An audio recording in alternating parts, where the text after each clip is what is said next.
Today's episode of Wine Time Fridays is brought to you in part by our friends at Seasons of Coeur d'Alene and Pilgrim's Market.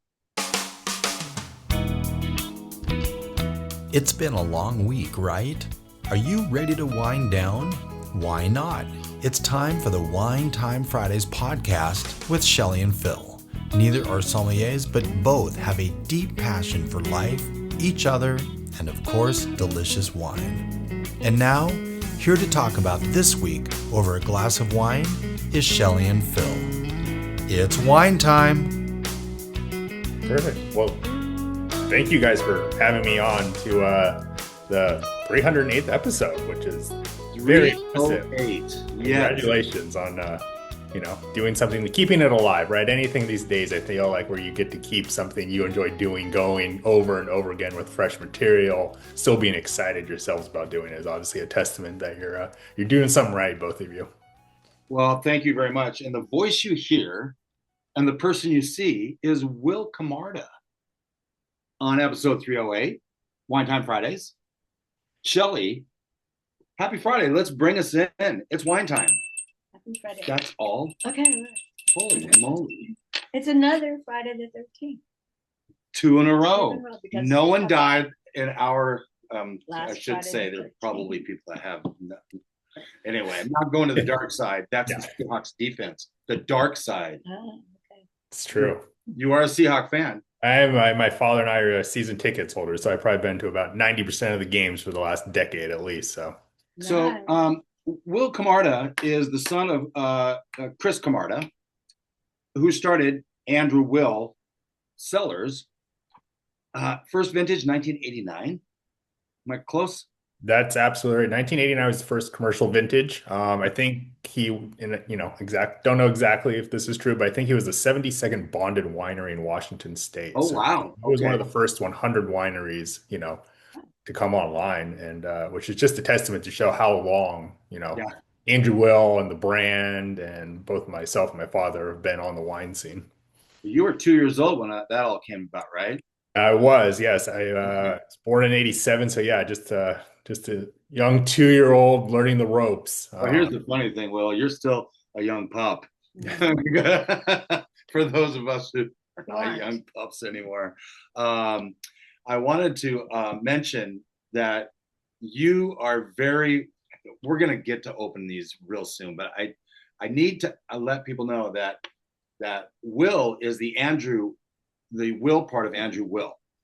Will's cousin Andrew is the Andrew part of Andrew Will.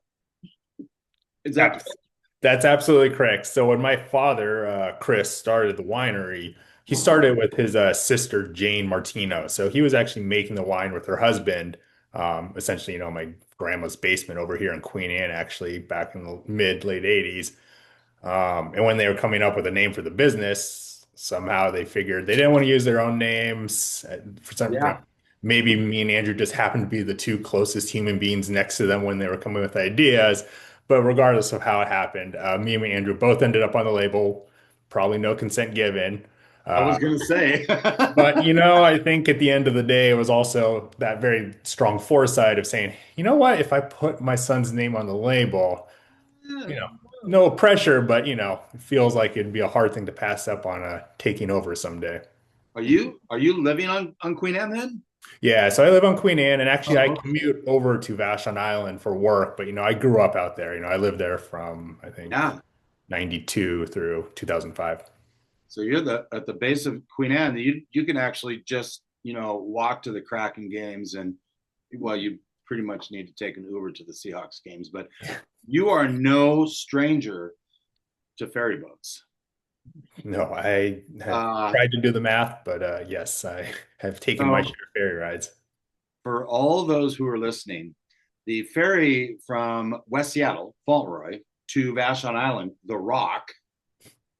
I did verify with Kurt Knox today. It's still called the Rock. Oh, okay. He says, absolutely. That's about a 15 to 20-minute ferry ride. Close. Twice a day. It's around there, right? Maybe. Yeah, assuming things are running on time, which Yeah. they have been lately. Yeah, Well, 15, 20 knock minutes. on wood. Yes, yes, It's the waiting in line that goes all the way up Lincoln Park sometimes. And you're like, how many boats do I have to wait? And it's like there's a line of demarcation where, okay, if I don't hit this boat, then I'll be further up the line for the next boat. And you hope it doesn't go to Southworth. And it's, yes, I've been on that boat many times. So Yes. have you found a hack? Just when to There's- leave? In the morning, actually, it's not too bad because not a ton of traffic at, 7:38 going to Vashon Island during the week. But in the afternoon, getting off, yesterday, great example, left normal hour to get to the ferry boat, showed up in line at talking about that tree that I recognize it. If I'm in front of this tree, I'm probably getting on this boat, way in front of my mark, get down to the end of the dock. All of a sudden, they slow everything's down. oh, And the ferry worker gives a signal, the gate goes down. I was 2 cars away from getting on the boat, and the next one was an hour and 30 minutes at least. So, Oh, no. that would be those are the days of commuting by ferry boat that you're like, I wish my winery is maybe in Seattle or Woodinville right about now. well, I will tell you this. I had a hack when I went to Bremerton. I went to school at Olympic and played football there. And I commuted on the Bremerton ferry On a every day and back on a motorcycle.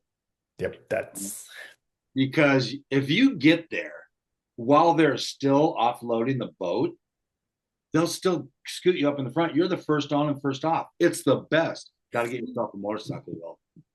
yeah, that's true. I've always been jealous of that actually. And commuter too. If you can find enough people to go at the same time, you can get one of those vans. The government will give you one of those vans to drive on. You can swing on to the front too sometimes. Yeah, but then you're married to everybody else's schedule. Yeah, yeah. Well, Well, this sound you hear right here is the sound of our first wine that we're opening. Shelly, did you want to say what we have here?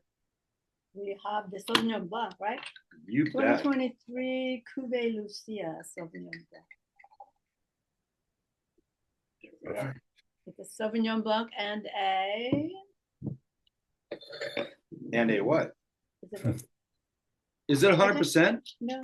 No, so it's actually got 25% Semillon in here. So both grapes are planted at our Two Blondes vineyard over in Zillow, Washington.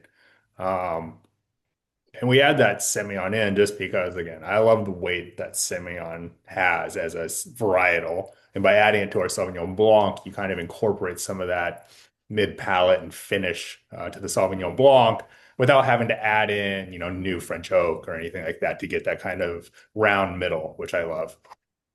Well, we should do a proper Wine Time Fridays toast to health, wealth, and abundance, gratitude, romance, and Peace on earth.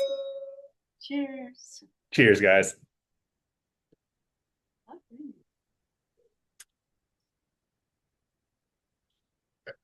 Mm. The Semillon takes some of that tartness. the too tartness Yeah. away. It's still there. Yeah, Oh it's man, It's this like- goes all the way back on my tongue. This is fun. It's 13.5 alcohol, which thank you for not, because sometimes we've been opening whites that are into the 14% now. It's like, wow. 13.5, I can tolerate. I'm happy with that. And this is really good. It coats my tongue all the way back. It spent some time on neutral oak, right? It did. So this is it's fermented and aged in a mix of about half neutral French oak barrels and stainless steel barrels. For about 7 months, 8 months typically is around the time that we like to keep our wines in barrel to kind of, fully developed. We don't do a lot of lee stirring or anything like that. We do want those kind of crisp varietal flavors of the Sauvignon Blanc and Semillon to shine through. But yeah, no, it's a fun wine that's still relatively new to our portfolio. This is only the fifth or sixth vintage, I believe, that we've done it. We just planted this fruit relatively recently at Two Blondes. But you're already seeing a complexity and a quality starting to shine through now that these vines are getting close to, that kind of double digits age year. Yeah. So do you actually take 50% of the grapes and put them in the juice and put them in the oak and 50% in the stainless and mix them together? Exactly. That's what we'll do is, they'll both half will go in half or half will go in stainless, half will go in oak. They'll ferment separately. Then they'll get all blended together actually after primary fermentation, um, get put back into barrels, go through mallow, and then racked again. And then honestly, they'll just sit there. We'll keep topping them off, keeping them safe until we bottle in the springtime. Got it. Okay. And then you'll top off with what? What I'll do is I'll make sure when we're either pressing initially, so we press directly to barrels. Oh, okay. We'll make sure I'll hold back, some smaller Sangies or jugs of wine that I use as topping off throughout the next couple months. Yeah. Got it. Um, I picked this wine word of the week to kind of go with this wine, so we're going to do that a little early. The CDA Gourmet wine word of the week. See, all of our non-winery sponsors is Durpan. Durpan is a diagnostic soil horizon Yeah. that has been cemented into a subsurface hardpan by the alluvial silica. These are big words for me. Essentially, it's a layer of earth that is turned into natural concrete. That makes more sense. Yeah, right. That's for the people like me who need that. But the two blondes the two blondes vineyard really kind of mimics the Durapan, that hard soil, basically concrete where the roots can't really penetrate that too much. Is that right? Yeah, I get a little bit of that. This is coming from Two Blondes Vineyard, which is our state vineyard over in Zilla, as I mentioned earlier. And this part of the Yakima Valley is unique. The Rattlesnake Hills, or the hills as we lovingly like to refer to it as now, is interesting because it actually sat above the Missoula floods in a lot of ways. So it's actually got a slightly different soil profile than some of the lower parts of the valley, just in general, throughout the kind of Columbia Basin. Um, and because of that, because of the elevation, which we're actually at almost around 1,100 feet. So we're in the upper elevation of a lot of vineyards in Washington State. Yeah, you do get that kind of, I don't know, there's a tension to this wine, especially when it's young. That's great. But again, adding that Semillon into it kind of helps balance it out, kind of softens it. And again, it makes it just a really great drinking wine, right? The idea is it's a wine where I can pair this with a really great piece of fish or something. But you know what? I'm perfectly happy just drinking a glass of this right now with you guys, right? And that's the beauty of it, right? I want a wine that fits all those Sure. scenarios in life, right? And it doesn't have to be specifically for one purpose, right? It's a white wine that you can drink anytime. Do you have a preference of fish? I imagine it'd be a white meat fish, but probably shellfish too with this. Yeah. Oh yeah, I think selfish would go great. Anything with that kind of just kind of that classic kind of like almost, I think the brininess of actually just the ocean, right, to me would actually go well with kind of the light creaminess. Again, we're not talking like that full, you know, 100% new oak Chardonnay that's going to be really buttery and round. This would still be something that would kind of pair well nicely with, like you're talking about, shellfish or maybe like a lighter kind of, less fatty whitefish.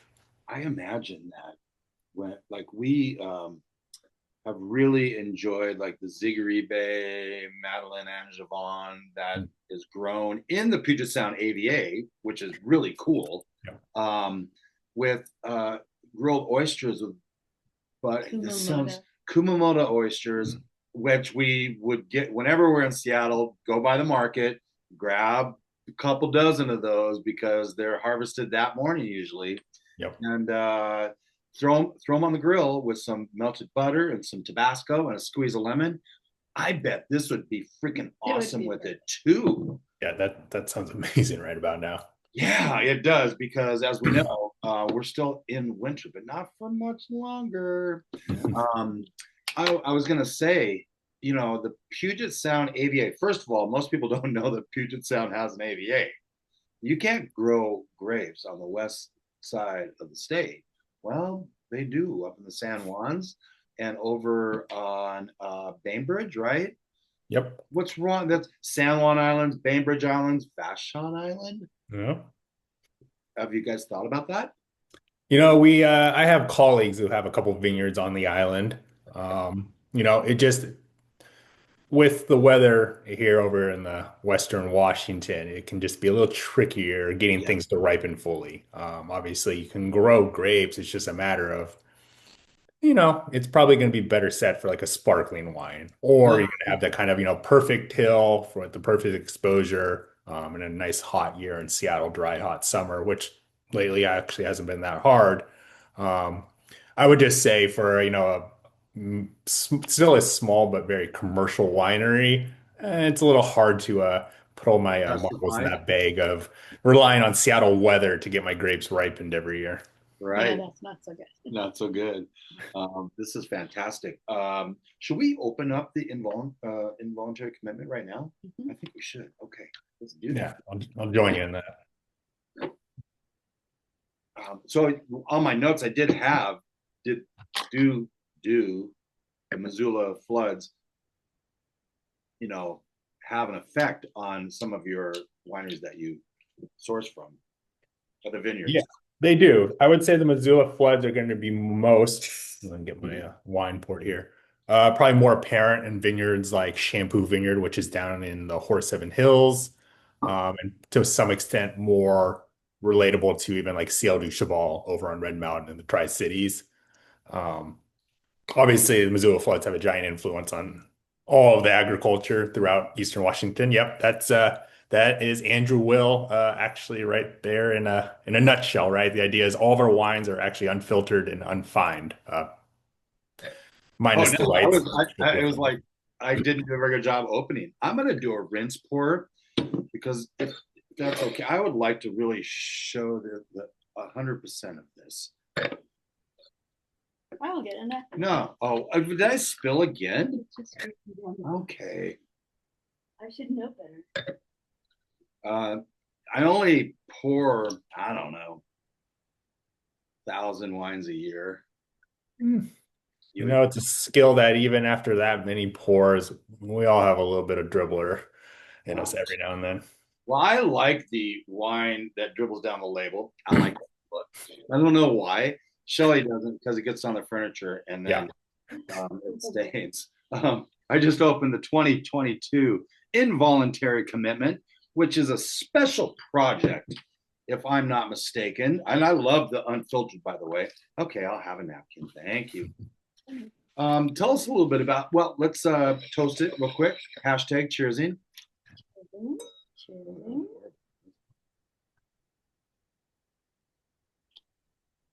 It's got some nice legs to this. Yeah, so this is a fun project. So we started this back in, I think around 2016. Again, what we were looking for in the time was more of a kind of a red table wine, right? We were, my dad and I were traveling all over the country. We were traveling around even just Western Washington, and we're going into restaurants and seeing that a lot of places were shrinking their wine list, right? The days of the giant wine tomb or tome were slowly fading away, and people were moving to a much smaller kind of bottle wine list. And we still wanted to be on it. Our wines had obviously grown to a price point that puts them kind of on the upper end of wine lists, but we still love being a part of that whole scene, the on-premise scene, the restaurant scene, the wine bars. And we figured, can we make a wine from our estate fruit made in a very similar quality to the style and, just general ethos of Andrew Will Winery, but at a price point, right, that you could pick it up at the store for $20. You could get it on a menu for $60 and something that you can enjoy that is handmade, hand-picked fruit, again, unfiltered, unfined. We're doing native yeast, neutral French oak barrels that really expresses the grapes of where this wine is developed from, right? I mean, the idea is that we want the grapes to be forefront of what that is. And this is a perfect example of a wine where, right, heavy on the Cab Franc. Thank you. Always comes through. Thank you. Love the Cab Franc. That's a really good price point. This is an unbelievable price point. I mean, we love finding value wines. And value wines doesn't mean you can find you buy a $5 bottle of wine. That's not value. It could suck, probably will. Not will in a bad way. But I always talk about in 1978, you could get a Cabernet bottle for $20. Down in Napa. Yeah. And now you still can. Now you still can, and the quality is way up there. This, first of all, the nose on this is fantastic. And yeah, 44% Cab Franc. We like that. I like that a lot. Merlot 30%. And I think Cab Sauv rounds it out with 26. Yep. You're getting decent scores with this. 18. Score, it's always going to score kind of in that like 90, 91 points, which is, for a wine at this point is great because it essentially establishes it to the world, right? That this is a high quality wine, again, at a price point that almost anyone, even if you're not a big spender or someone that doesn't want to spend, big dollars on wine, is going to get a great product. I've had a lot of really great reviews from Venice I was and going Wine to say, Venus Advocate. came in at 92 points. Exactly. And he was really nice. He put it in one of his newsletters as, these are my 10 best value wines of, the fall kind of thing. He's been a very great champion for this wine, again, because I think this is kind of what the country needs as far as Washington wines, right? I mean, I travel around the country selling my wines, and a big thing that I think is going to help promote Washington outside of state is having these approachable wines, both price point and drinkability, right? The idea is you can pop this wine, pour it in a glass, and it's good to go. So it's funny because, right or wrong, people that don't know, just pick Washington wines, right? Andrew, Will, I've never heard of you guys. You're located where in Eastern Washington? No, we source from Eastern Washington, but our winery is on this little rock just off of West Seattle. But the label "Involuntary Commitment" is eye catching, and what you want is them to pour that glass, because then they buy this not for the label anymore, because the juice inside is fantastic. Exactly. And that's what I'm always hoping for with all of our wines is that, you just need to get our wines into glass and taste them, right? Maybe like you're saying, you've never heard of them, whether you're from Seattle, honestly, or you're from Ohio or you're from Florida. The idea is that, even being a very small winery, we're only producing with this label 5,000 cases a year, so we're definitely still considered small. Andrew Will, 5,000 cases a year. Andrew Will is about 3,500 cases, and then Okay. this project might be anywhere from 1,500 to 2,000. Okay, got it. Also neutral oak. Neutral oak, 10 months neutral oak. Again, the idea is getting that fruit fermented dry, let it gain a little bit more complexity in the barrel, bottle it, and again, be that type of, kind of say, like I said, red table wine, right? This doesn't have to be fancy, it doesn't have to be complicated, but something that, like I said, no matter what, whenever you open this, It's I drinkable. never get sick of this wine. Again, I pour this wine all over. I drink it with friends, and it's one of those wines that, like I said, I'm always a big fan. And the name comes from? Yes, well, that was kind of a tongue-in-cheek joke. So when we were making it, a lot of what helped develop this project was having excess estate fruit from our two Blondes vineyard that needed a home. And Andrew Will Winery, while beautiful, and I love being hands-on with the wine, we didn't really have the space for it. So we actually outsourced the winemaking to a custom crush facility over in Walla Walla. So we'll actually have the trucks make the normal trek across the state to Walla Walla, where they'll essentially take care of all the winemaking process, just kind of under my own work orders. It's a great facility. It's called Artifacts.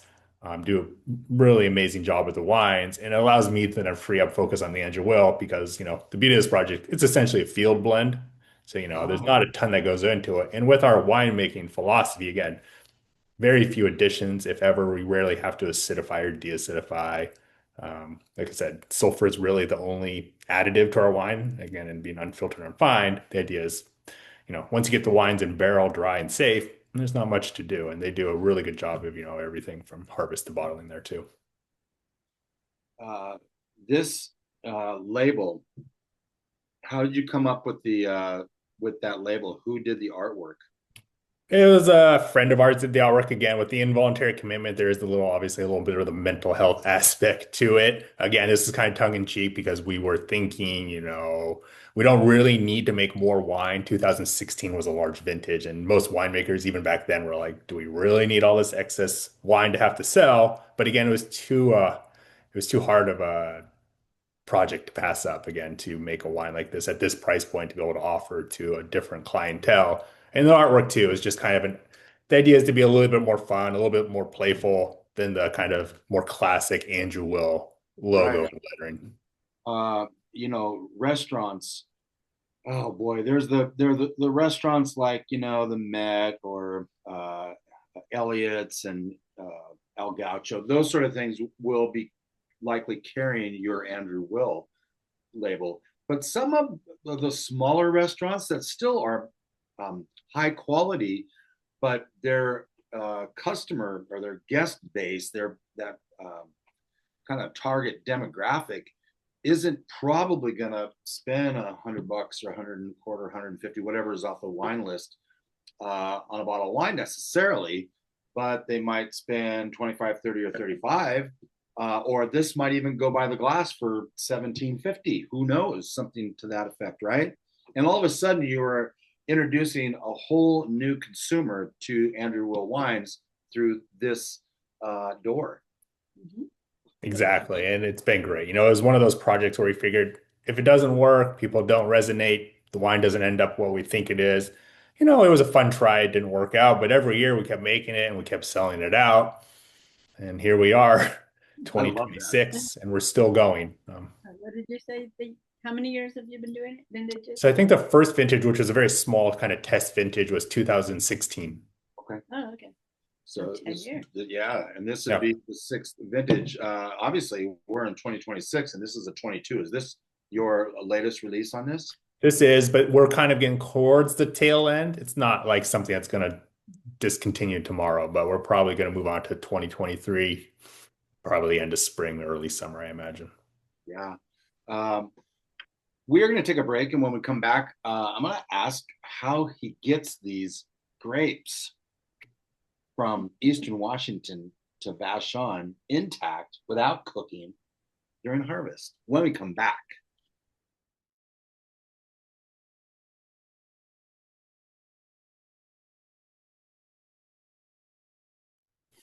Welcome back to Wine Time Fridays with Shelley and Phil, and our guest today, Will Camarda, with Andrew Will Winery. Yes, this is a good Will tasting with Will Camarda from Andrew Will. Where is Andrew, by the way? Yeah, where is Andrew? Andrew. So Andrew and his younger brother are probably making pizzas at their restaurant called Cornudo up on a Finney Ridge near the Woodland Park Zoo, actually. Okay.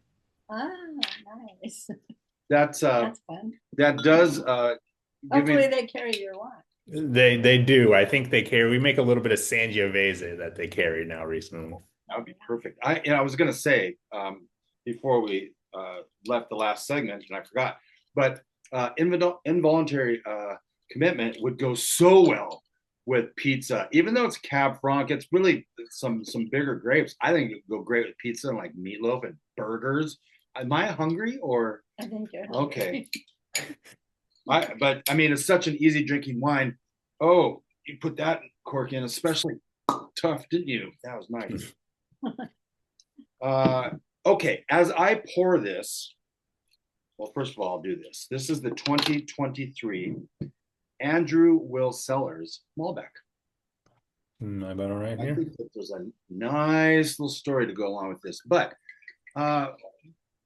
Will, when you got grapes that, because you're probably hanging out in Eastern Washington, let's just say a lot through August and September, you gotta start looking at the grapes and finding out when the perfect harvest time is and all of that. Yes. Yeah, once we get into July, things are really starting to move. Verasion's probably already taken place and moving along quite nicely is when I start that trip back and forth to kind of see how things progress. I'm not over there terribly frequently, but as we start getting closer to picking dates, which is going to be the end of August, yes, then it's a much more frequent journey for myself. So you've decided we are going to. This is Yakima Valley fruit. Am I right? Yeah. Yep. Yeah. And so you have decided we are harvesting tomorrow. So you've got up there and you're harvesting, you're loading the grapes onto the trucks, and you hope it's not too hot. But my guess is you're coming across the mountain, I don't know, 2:30, 3 o'clock in the morning. The ferries aren't running then. The ferry doesn't start till like 5:20 or something, does it? I think the first one, at least from Fauntleroy to Vashon, it's like 450 in the Okay, fall. 450. And so that's probably not a heavy boat, which is helpful. But there are a lot of challenges and variables. How I'm guessing you have to have some stories about that process because we have Elson Cellars that's been a sponsor for many years, and they're out of Soto. They're moving now up north, but they have that same thing. They're having to harvest and bring over their grapes in the middle of the night. What does that process even look like? Well, for us, it's not nearly as exciting. And I don't have nearly as many stories, mainly because we actually do outsource our fruit trucking needs. So we actually have a company called White Lightning. It's actually an apple processing company that has a trucking component to it. So, they're mainly hauling apples and other types of agriculture. We got hooked up with them through a friend, but what's really going on, we got it down to a science at this point, right? Is, we'll probably pick, let's say, Saturday, the fruit's ready to go. We're going out there, we're harvesting all morning through the early afternoon. Our trucking guys are going, they're picking up the fruit in the afternoon. They're just rocking a big flatbed truck. They can hold up to almost 14, 15 tons of fruit on one truck. Take it back to their warehouse where it's nice and cool inside. It'll sit there. Driver gets to go home, probably take a 2, 3, 4 hour nap, wakes up at midnight, jumps back in the truck, and then takes off from Yakima through the pass to Vashon to make sure to get there by 4:30 or so. At the ferry dock, ready to go for that first boat. They do a great job. I mean, that's part of it is being able to make sure you have a consistent and reliable transportation guy Yeah. gal to do that is key because, while grapes are sturdier than I think people give credit for, that being said, I'm sure some grapes like Grenache and Pinot Noir and whites are a little bit more delicate. They can take the journey. I mean, my dad's been hauling fruit from Eastern Washington, obviously, back to Seattle for 30 plus years. And even in my 13 years of full-time work with the winery, I've never seen an issue with the quality of grapes from the time it leaves the vineyard to the time it gets to the winery. Is it a concern though going on the ferry? Like how many tons can they handle?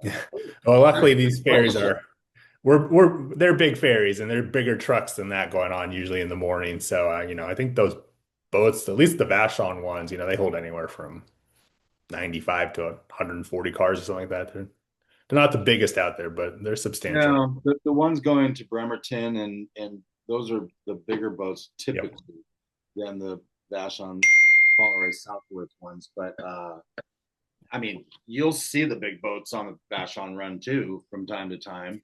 I forget all the names now, but do you still have that seal that hangs out around the ferry?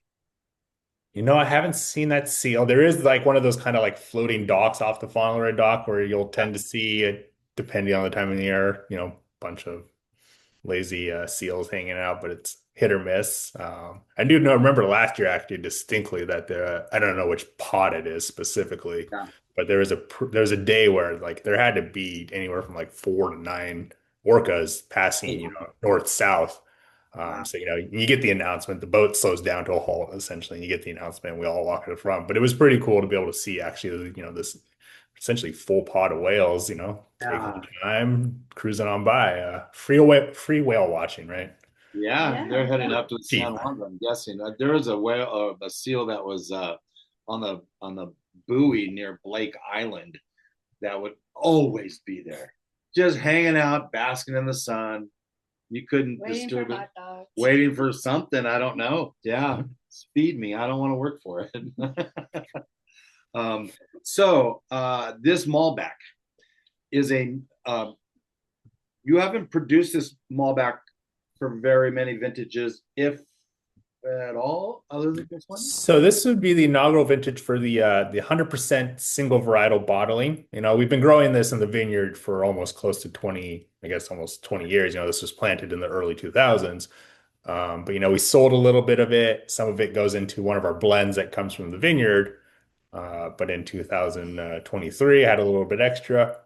Figured tastes pretty good on its own. Let's just bottle up and see what happens. See if anyone enjoys this. And I'm glad I did because this wine to me stands out from all the rest of our red wines in a way that both aromas and flavors that I don't get in the other ones, which is so interesting to me, right? I mean, to me, I get this blueberry, almost cobbler candy kind of thing, but it's got this kind of like peppery spiciness that I get in Malbec too. It's just a really interesting bouquet that I don't necessarily see on the rest of our Bordeaux blends. It's that blueberry is perfect because it's like that dark fruit. It's even like it's like a little dark cherry and it's just the dark fruits. I love it. Would you get the cocoa? Yeah. Yeah, it's just got this really kind of like bright, like I said, it's almost can. I mean, I almost get like a Jolly Rancher thing on my like palate and finish, right? And I'm not in right when you're drinking this wine, it's not sweet. All of our wines are bone dry, but the fruit is so vibrant in it, and the color on this wine too. For me, I mean, it's hard to see in this video, but right, there's just this magenta kind of like purple to it that also is just so cool. You can put it on the back of my iPad. Yeah, there you go. Yeah, and like I said, I guess people just have to, grab a bottle to see in person themselves. But again, it's just a testament to, again, just the fruit quality that we have here in Washington State. But thank heavens for Jolly Rancher because we wouldn't know what things taste like. Yeah, it's like a fire stick, a watermelon. That's so funny. I never really got into Jolly Ranchers. There was the Jolly Rogers bar in Lake City. No, it's not like that. No. No, this is fantastic also.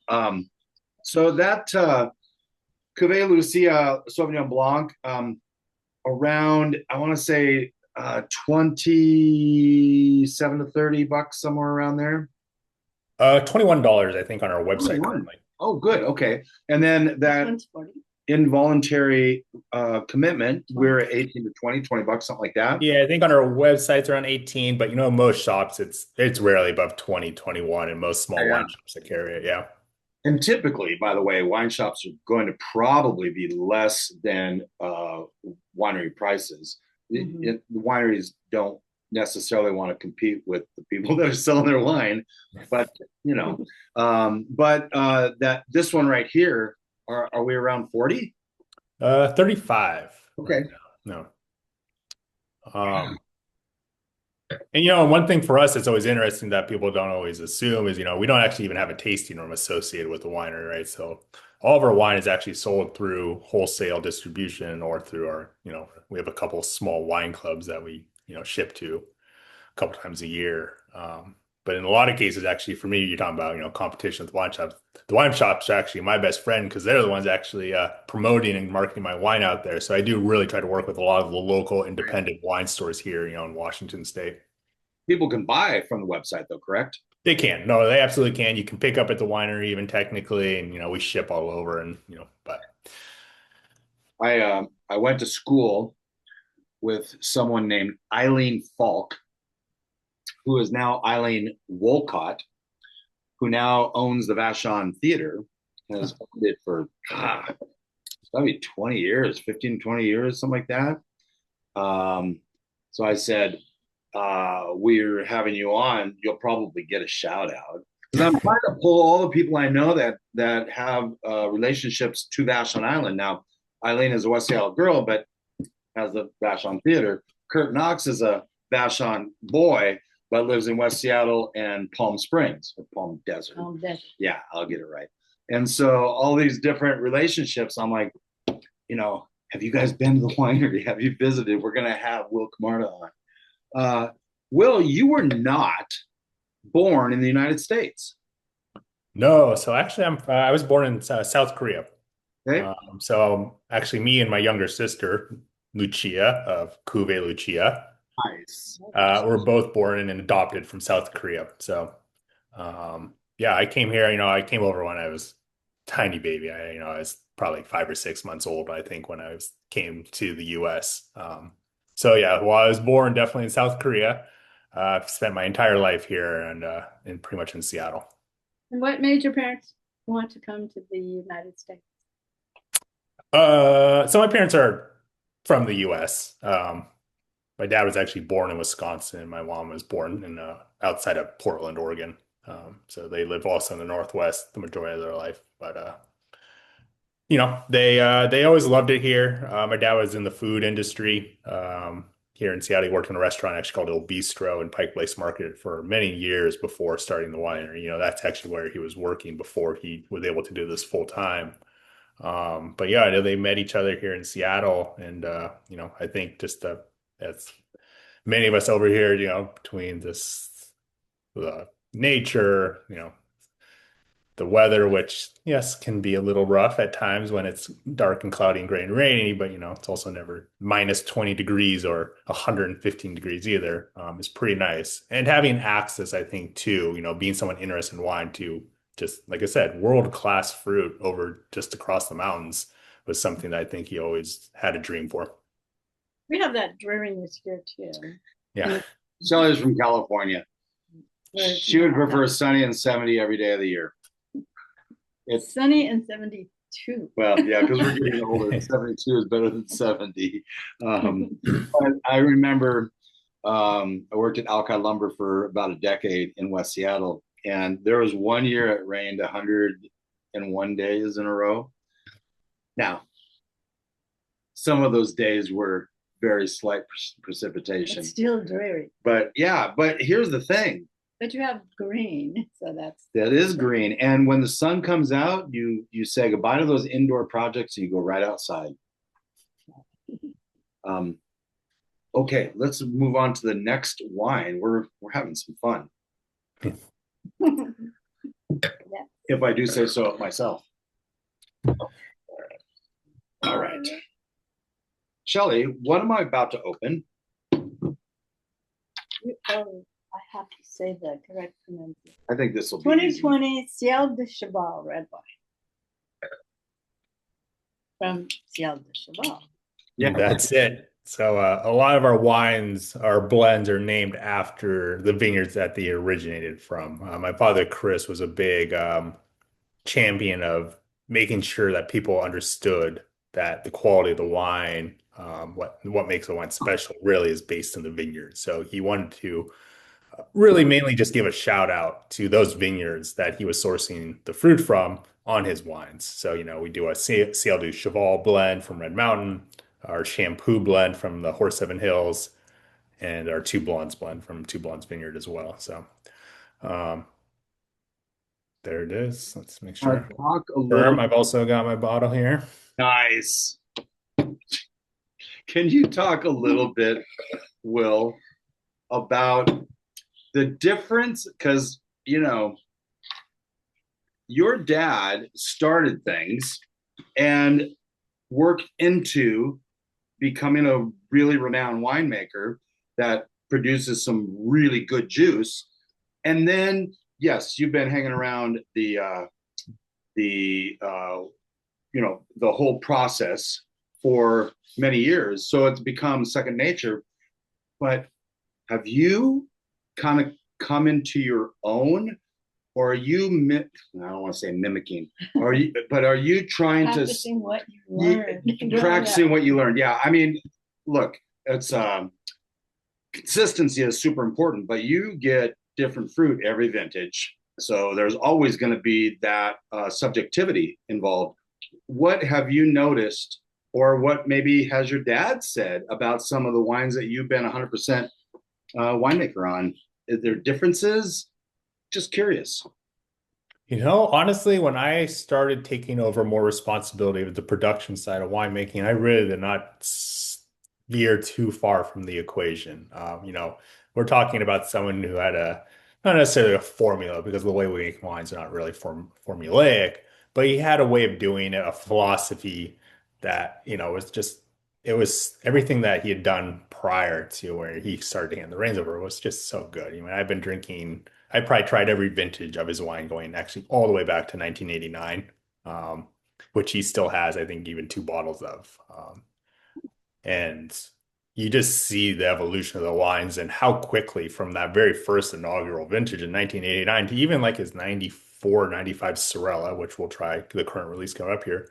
It is beautiful. I mean, and to me, that's still one of his best vintages. I think that was 95, maybe it was 96 even, Sorella. That's probably one of the best vintages of Sorella I've ever tried. And right now, that wine's almost 30 years old now. Yeah. So when I took over, I really did no interest in, having to feel like I need to put my own stamp on things. What I was really looking forward to is just continuing kind of that philosophy and legacy of what he had established while slowly integrating some of my new ideas, right? So the idea is I've always been a proponent of letting that fruit shine through, letting it speak. So, I started scaling back the new oak a little bit. We were probably closer to 40% new French oak. And I think on its current vintage, we're closer to 20%. Um, and the idea just being, I love it as a spice. I do think new oak has its place on wines, but I also feel like I am getting some of the best grapes here in Washington State, and there's really no need to overdress them with French oak barrel or any oak barrels, right? New French oak in general, because it's just covering up this beautiful fruit. I I really want it love, to I shine. love that. I love that so much. Let the Yeah. fruit sing, you Yeah. know.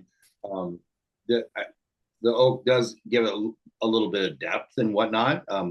But yeah, why over oak something? It's well, let's give this a whirl. This is got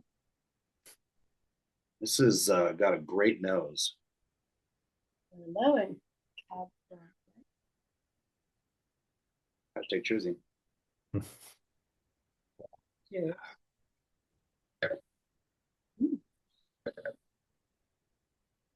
I love that you're using Cab Franc on a lot of these. Yep. This is very smooth.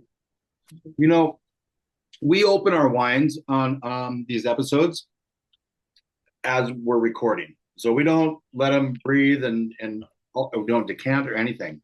Uh, we just pop this, and part of it is I love how they evolve during the course, whether it's in the glass or just with friends.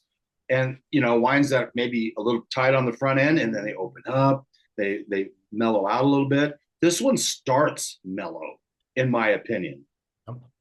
I And think that's an Andrew Will hallmark, right? I mean, people mm, talk about what sets apart Andrew Will from the 800 and now 60 something wineries here in Washington State. And I think one thing that my dad did really well, and I've continued to hopefully do as well, is maintain tannins, right? I mean, I love the structure that tannins provide on a full-bodied red wine. I mean, they're absolutely necessary for aging, for sure. just overall weight and structure. But I also don't want a giant mouthful of drying tannins where, after one glass, I can't really taste anything anymore, right? I want this wine to be enjoyable young. I want someone to be able to open this wine in theory tonight, enjoy it with their meal, put a cork in it, and have it actually be even better the next day, right? The idea is that this will age 20 plus years. I guarantee that if it's stored correctly. But at the same time, you can enjoy this wine after only 6 years.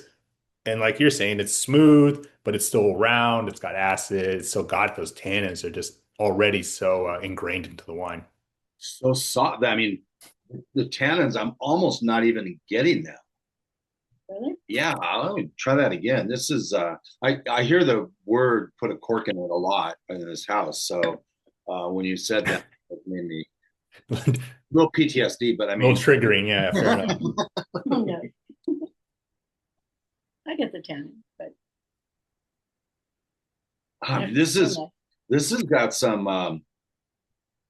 This is really good. I'm getting like some little cherry. Yep.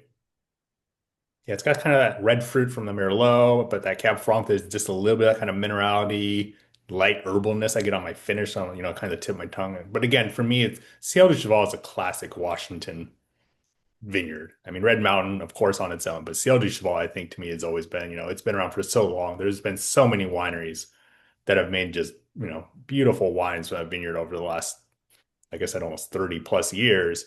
And even though we don't actually have any ownership or stake in that vineyard, we've actually made wine uh, consecutively since 1989 Yeah, from it seems like it's ownership by what's the term? Marriage by after 7 years is uh, common, common law. It's common, common yeah. law ownership. Um, No, uh, I don't is think it works like that. maybe not. So this 66% Merlot, 34 Cap Franc. Does that? It's got to change from vintage to vintage. Yes.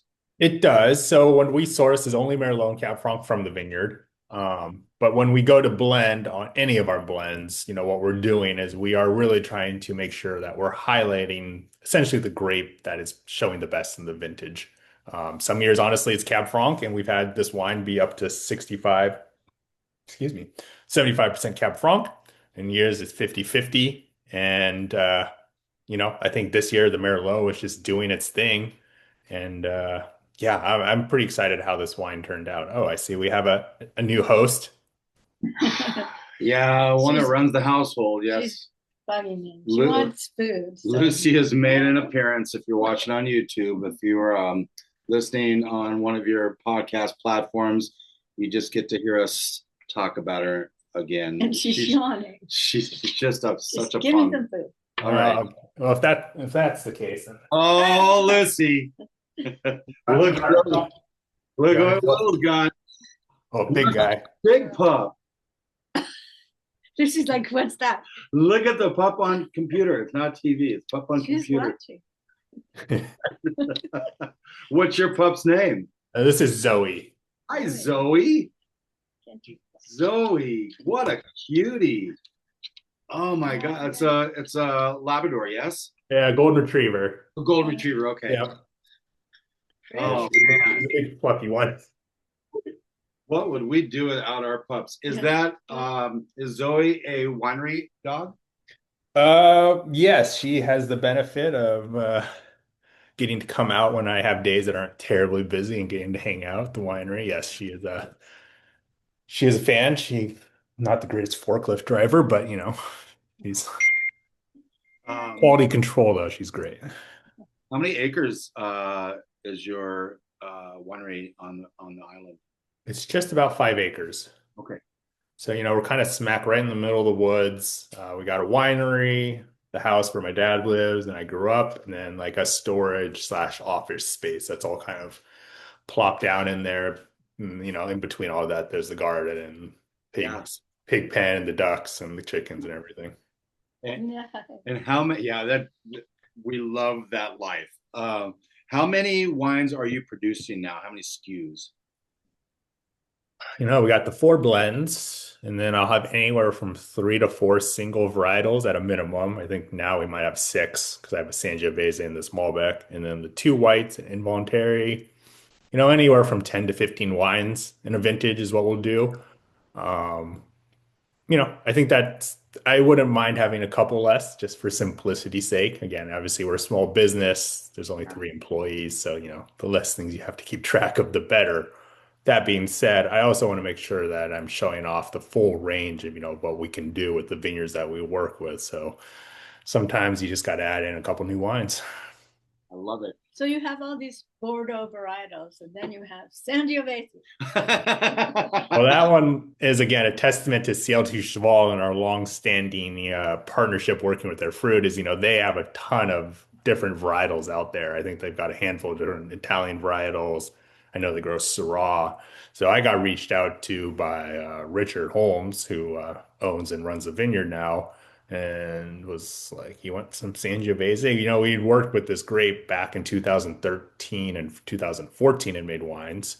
And it just kind of felt like it was time to run it back and make another Sangiovese. So, we bought about 1.5 tons, did our thing, and, we released that just, late last year. And it's been fun to do. It'll be a one-off thing. I didn't take it the next 2 years. I don't plan on taking it this harvest or this fall. But it is fun every now and then to mix it up and try some different things. We have a wine club called the Blind Tasting Club. And the beauty of that club is we include wines in it that you might not find under the traditional Andrew Will label, which is things like Syrah. I made Mourvedre, I've made Grenache, Petit Verdot, things of that nature that we can then experiment and give to people who want that, Andrew Will style of wines, but maybe grapes that you might never see under a kind of a classic. Isn't that your classic focus group? Yeah, exactly.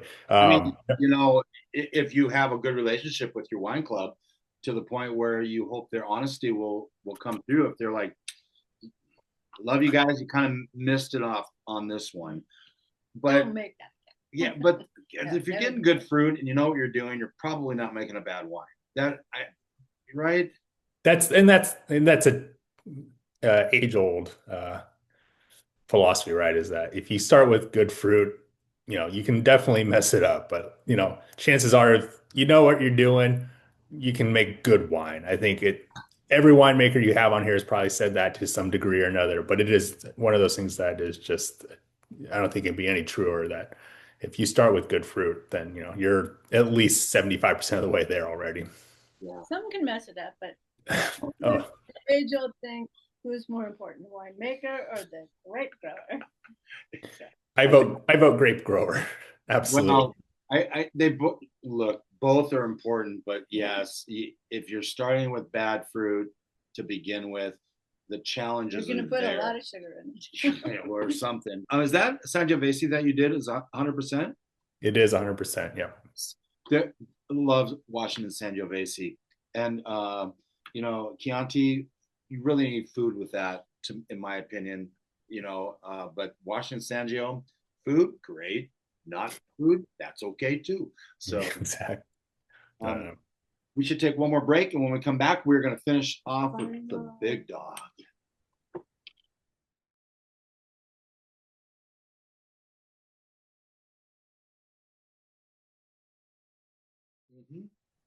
Welcome back to Wine Time Fridays, episode 308, on another Friday the 13th.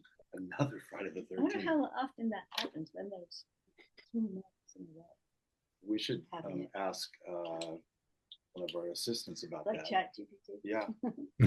Anyway, we're talking with Will Camarda from Andrew Will Winery. But Easy for you to say. I think it should be the other way. It should be Will Andrew. Hey, can you rebrand Will? Yeah, that's been proposed before, and every time I say, it just doesn't roll off the tongue the same way, right? Will Andrew Wine, That's so funny. Well, I've conceded Andrew to being the top name of the winery in exchange for, just having a name people can pronounce smoothly. I want to thank you. You put the vintage on the top of the corks. That's, for those, we don't have a house where we lay down, do a vertical or horizontal of a whole bunch of wines where we would need this necessarily because we drink them probably too fast. But it is nice when you do have some of the same wines from the same producer that are different vintages that you can then put them in that order on the rack. So that's kind of I like that. Anything that gives a lot of information without taking up a lot of real estate got my vote. I love that. This is the 2020 Andrew Will Cellars Sorella Red Blanc. This would be what we would call your flagship wine. Absolutely. So going back to that, Ciel du Cheval. That's $67 at the winery. This is 97. But if I remember correctly, you got a little sale going on. A little what? Little sale going on. Did I see that right? Yes, we do right now. I think it'll be over by the end of this. I think it's Sunday it runs out, but we do have a deal. I think it's like 75 right now on the website. Yeah. Through Sunday, I think is when I have it running through. Last Sunday, so you missed. No, this Sunday. No, last Sunday. This is dropping on the 13th. But I will say that I am doing a little bit of a special on all 4 of our blends for Washington Wine Month each week. So that Ciel du Cheval, which we tried, will probably come on for a sale probably after this airs on the 13th. So for anyone listening in, take a quick peek at the website after you listen to us, see if that's showing up. But the idea is, again, do I love getting the full price for wines as a business person? Of course. But do I love making sure that I continue to move my wines through to get them into people's glasses, cellars, so I can continue to produce more vintages? Absolutely. And in this day and age, like I said, at the end of the day, my dad and I, we've always wanted people just to make sure they drink the wines. We love people who store them and have the verticals and the cellars where they're featured. But at the end of the day, my dad, being from that kind of restaurant hospitality side, was always more about wine is meant to be enjoyed with people, with food, with friends and family and all that. So, have a bottle you save, but the rest of them, pop them open, drink them, enjoy them. Thank you. In doing I don't do as much research as Shelly does. She likes that stuff. I don't. But I want to have some knowledge. And I found out that you went to the University of Washington. Go Dogs! Bow down to Washington. And I right around the time, a friend of mine. Well, I knew a lot of kids that went to the UW when I helped run a valet company in downtown Seattle in the early 2000s.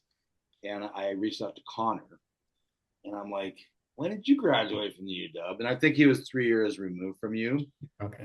He's also a wine drinker. So I said, well, we're having Will Camarda, the winemaker, Andrew Will, on next week for our podcast. And he just said, great wine. I love it. That's all I need. That's all the endorsement. I'm like, we've been working for 3 years trying to get this to happen. And, good things happen to those who wait. That's what I'm saying. So let's talk a little bit about this red blend, your flagship wine. Yeah. So a little backstory on it. Just, obviously the first thing people are going to notice, right, is the label is a little bit different than the rest of our labels. So the name itself originates from sister in Italian. So as I mentioned earlier in the episode, my dad started the winery with his sister Jane. She unfortunately passed away in the early 90s. And as a tribute to her, he actually created this blend in her name, naming it Sorella, and originally had an oil painting of her. It was a small little red label. For those of you who are longtime Andrew Will fans who are familiar with her brand from back in the 90s, they probably recognize that label. And then unfortunately in 2005, my mom actually passed away from cancer, and we actually changed the label. So this is actually a portrait, family friend who does these kind of oil paintings. I think it's somewhere in my dad's house right now. Shrunk it down, put on a label. But this wine, not only being our flagship wine because it's, the source of the fruit, and everything, the scores it gets, it's also a tribute to the people, obviously, in our family's lives. And therein lies what we really like about doing this podcast is the stories, because this is what brings the humanity into a commercial product that you want to sell and you want to get in people's glasses, but it's the stories and the humans behind this wine that really speak. And when you hear things like that, it just really resonates. So I appreciate that. Sorry about your mom. That kind of sucks. It does, but again, at the end of the day, I was thinking about this in the car ride home after doing some deliveries and just thinking about, what better way though to celebrate someone you love, right, than getting to drink an amazing wine that essentially is, they're a part of in that way. Yeah, that's a great wine. I mean, stories aside too, this is just a wine too for us that's just special because again, it's Cabernet Sauvignon dominant. Right, it's got a little Merlot, a little Cab Franc, and a smidge of Petit Verdot, but it's just a classic kind of, that left bank style Bordeaux blend that just ages so gracefully, but also really highlights, Washington State Cabernet, which, let's be honest, we grow really well here. Yeah. It's this is pronounced the shampoo. Oh, shampoo. This is the Shampoo, yes, just like the head soap. Sure. This is a very, very high acclaimed vineyard, isn't it? It absolutely is. I mean, it's got some notoriety.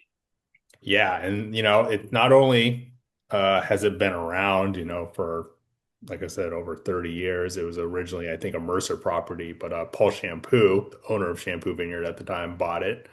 Um, that guy knew how to farm. Paul was a great guy. Um, he obviously ran into some health issues several years back and had to retire.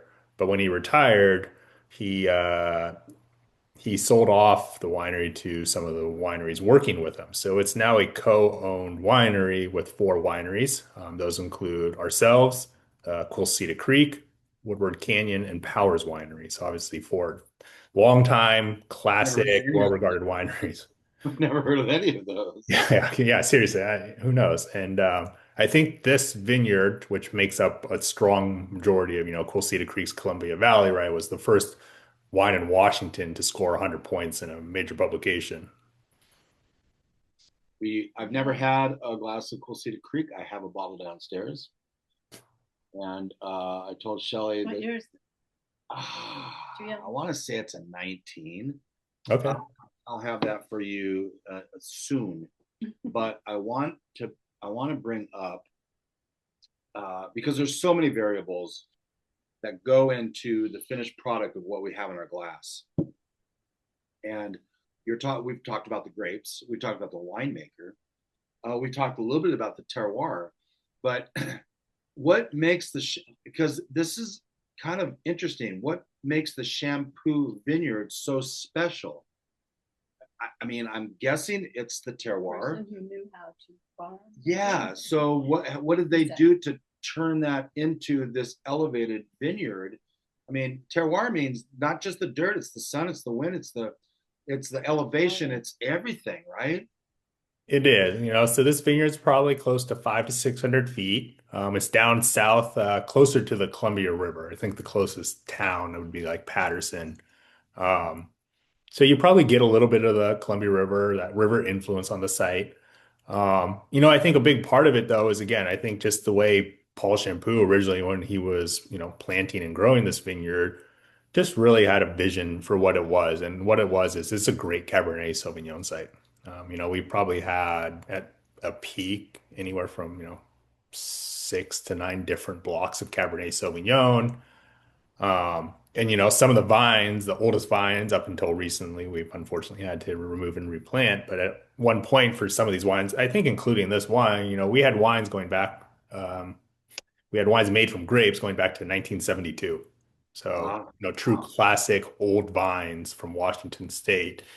And those wines in conjunction with maybe even some of the younger vines relatively really allow that complexity, right? For a wine to shine through. You get that just classic kind of intensity and just kind of almost more of an old world style in the wine. And you get kind of the fruit forwardness of a younger wine and combining those things together with a little bit of Merlot, some Cab Franc, some Petit Verdot, and I guess some Razzle Dazzle. You end up with these wines. Like I said, they can just be beautiful and just age really gracefully. I have a stupid question. Usually people say there's no such things as but they've stopped saying that with me. This is 79% Cabernet Sauvignon. You call it a red blend. I think legally you could call it a Cab Sauv, yes?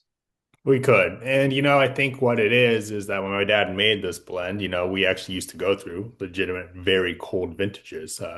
For me, the most recent were 10 and 11 Washington, where Cabernet doesn't tend to ripen very well when it's that cold all year round into a harvest.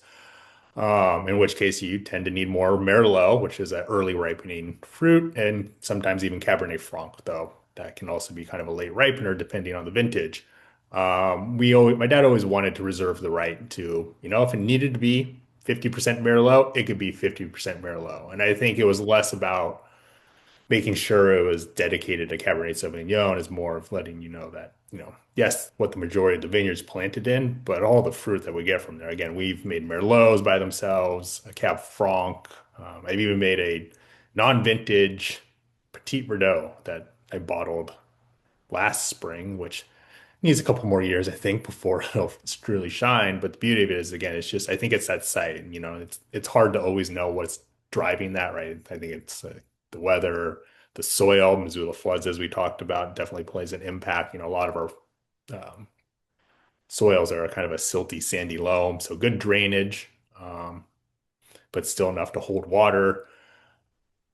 And then just, like I said, how people care for the vineyard. Again, Paul was an amazing farmer. He really knew what he was doing, when to shoot then, when to, tell you when to pick, how to just grow grapes. And obviously that's just another testament to how important the vineyard and the vineyard manager are to making wine. That non-vintage Petit Verdot, 100% Petit Verdot. Mm-hmm. How many vintages are in that? I think there's 6 in it. And will you maybe try to roll that and maybe do that year after year? It's kind of fun to do a non-Petit Verdot. Well, so that was the thing. I think I'm taking a little bit of break from Petit Verdot. So it's kind of a way to say, let's just see what happens. I had some leftovers from a few different vintages. This wasn't, I have to admit, this wasn't something I planned 10 years ago where I'm going to save, keep real and put it all together. I'm not that clever. But it ended up being a really interesting wine by kind of accident because again, when I drink it now, you're right, you get this kind of layer of you can taste the old multi-year, almost 4 or 5 year old barreled Petit Bordeaux with the younger ones, and it's got this really interesting layering to it that I think will only continue to evolve as it ages. So I'll reach back out hopefully in another year or so when I think it's ready to go. We'll make sure you guys end up with a bottle. Oh, that's so cool. That's so cool. Do you have all those vintages in their separate barrels, or have you combined at this point? They were always aging in their own separate bottle or barrels. We didn't actually combine all of them until right before bottling. Got it. Got it. How Takes fun. up a lot of barrel space. Yeah, it would. Yes, that was also a factor into, I think I just need to get these wines into a bottle so I can have that space back. Right. So one thing we didn't cover at all is that it seems like all of your wines are vegan. They are. So we don't do any fining in anything. There's no, egg whites used to fine. There's no fish bladders or whatever else they use to clarify wines. Says they are all vegan, again, unfiltered. So you will get a little bit of sediment, as we learned earlier in this episode. It happens. And we do that because, again, we are, trying to really just showcase that grape, right? And it's in all of its glory without any dressing or trying to take anything away. Again, we believe that, if you can, sure. Is it annoying to get a little bit of sediment in your glass or on your fingers? Yeah, absolutely. But I think what you get from, again, not stripping away anything and allowing that wine to just be what it is gives it the extra layer of characteristic. I think that just makes our wines unique too in its own way. Shelly and I had dinner at Seasons of Coeur d'Alene not too long ago, and we had a young server that poured us a glass of wine from a bottle. They have Wine Down Wednesday, 50% off all bottles of wine. It's like, why would you not do this? And there, on the first pour, there was actually, Shelly finished the glass and she's like, look, and it was a whole bunch of sediment. And so we actually brought the server over and showed him. He's like, oh, I am so sorry. Like, no. There's nothing wrong with that. We just wanted to show you that because at some point you may have somebody say, this is bad, take it back. And you don't want to fight with your guests, but there's an opportunity to educate that that's not a bad thing. It doesn't mean the wine is bad. To your point, is it annoying? I don't get annoyed by it myself. Okay. But because I know it's really authentic wine, I can put up with a little sentiment. Sometimes we'll get clumps at the bottom of a bottle after a bottle. And I was like, okay, maybe I'll pour that out. But just to bring back to that Quilceda Creek, we own a 2020 Quilceda Creek Cabernet. All right. So what was that 2020 vintage? Coming out. Yeah, right. What was that 2020 vintage like? I know it was a bad year for people in humans. Yeah, well, 2020 is always going to be looked upon, unfortunately, with the mark of smoke, right? California. That too, yeah. I think the Okanagan, right? Oregon. It was just this, fortunately, a bad year for forest fires. And while we weren't impacted like the rest of the country was, no matter what, people are going to see that vintage. It's going to be an American wine. It's going to have that stigma, unfortunately, that there's a chance that maybe it was affected. I'm happy to say that as we've just tried two 2020s, I see no signs of smoke taint in any of our wines. But it's too bad because I thought these wines are beautiful. I thought it was a great vintage. And if we hadn't had the issues of, unfortunately, all those forest fires and that smoke getting into some of the vineyards in California and Oregon, where it really did make, unfortunately, a real impact on the quality of wine. Here in Washington, we just really didn't see it. I mean, I know absolutely there were some situations where people probably exhibited a little bit, but in general, Washington came away relatively unscathed. And like I said, I think these wines are going to be great for the long haul too. It's just, it's good weather. I don't remember anything as far as picking issues, timing, everything kind of just came on time for us. Yeah, these have been fantastic. I will say real quick, unless you want to, some wines we enjoyed this week. Some wines we enjoyed this week. Brown Bittner Estate Chardonnay. Yay. Wednesday, Sandstone Merlot. Bells Up, Jupiter Pinot Noir, and the Ackerman Family Vineyards Cabernet Sauvignon. All in Okay. English. All in English. Well, I've added a few. We have the Zacca Mesa Z Cuve, easy for me to say. We also had the Minor Emily's Cabernet Sauvignon. That was at Seasons. We had that minor Cab Sauv, yeah. And then the Seven Hills Eclipson Vineyard Merlot. Oh, all right. Yeah. Very good. So that sounds like a lot of wine, and it probably is. We have some things coming up in the future as we are in March, which is the first of 2 months that feature and highlight Washington wines. We would go 3 or 4 if we could, but this is the Taste Washington State Wine Month. March 13th, Riesling Day. That's today. I don't know if you know that. March 13th, Riesling Day is today. We didn't try a Riesling, and that's okay. We also have April 14th, International Tannat Day. The 17th is World Malbec Day, which we did have a Malbec in honor of that coming up in about a month. And International Viognier Day is the 24th. We also have Denny Russell with Mansion Creek Cellars next Friday, next week. Quick backstory. I was looking for something that we could feature with the Seahawks Super Bowl run. We were trying to get Sidney Rice on with dossier, that he had a bunch of VIP parties down at the Super Bowl. And apparently he didn't want to be bothered with it from Wine Time Fridays. But we're going to have him on in August or September to kick off football season. But I did find a Chardonnay, which they nicknamed at Mansion Creek. They're a little boutique winery that is in the U District area there in Seattle, not too far. Gosh, it's right there at the locks. Anyway, so we're going to have him on next week. We really enjoy the Chardonnay, and so we're going to thank him for that by featuring a couple of his wines. And then, of course, we will round out this month with Debbie Hansen with Cougar Crest Winery. And we're working on featuring some wines from Romania. Yeah. Romania. That'll be interesting. We were at a tasting and they were pouring some Romanian wines. They're like, it's pretty good. So we're going to bring her on. Yeah, it'll be fun. Always trying to expand things. And it's what we'd like our listeners to do is, Cabernet Sauvignon, fantastic. Merlot, out of sight, unless you're on sideways. Chardonnay, Sauvignon Blanc, yeah, those are the biggies. Pinot Noir. But there are so many wines out there. And we have tasted 5 unbelievable wines from Andrew Will Cellars.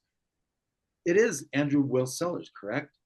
Cellars Winery, there's no right or wrong way. It does say that Cellars on the back, so I feel better about that. Okay, Will, thank you very much. I feel like we've left out a whole bunch. Oh yeah, Shelley's performing tomorrow on the St. Patrick's Day Parade. Yay. First time I've mentioned that in 2026. She's performing in a parade tomorrow. And I want to also thank David Hoffman from Total Wine for last week kicking off this month of Washington State Wine. Okay, my obligations are done, except to thank today's sponsors, Pilgrim's Market and Seasons of Coeur d'Alene. Will, thank you very much for spending some time with us. Thank you so much for making brilliant wines that represent all that Washington State wines have to offer. And I don't know about Zoe, but Lucia is starting to get agitated that we're still recording. So we will wrap it up with a little bit of knowledge. Wine becomes a lot less overwhelming. Thank you for listening. Thank you again, Will, and have a great weekend. We'll see you next week with Denny Russell.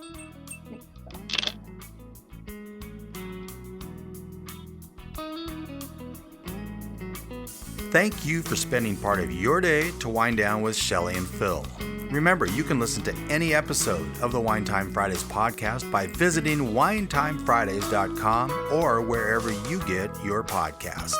And join us on our Wine Time Fridays Facebook page, Instagram, or on Twitter, which is @VintageTweets, for daily conversation. Until next week, here's our toast to you, to health, wealth, abundance, gratitude, peace on earth, and of course, romance.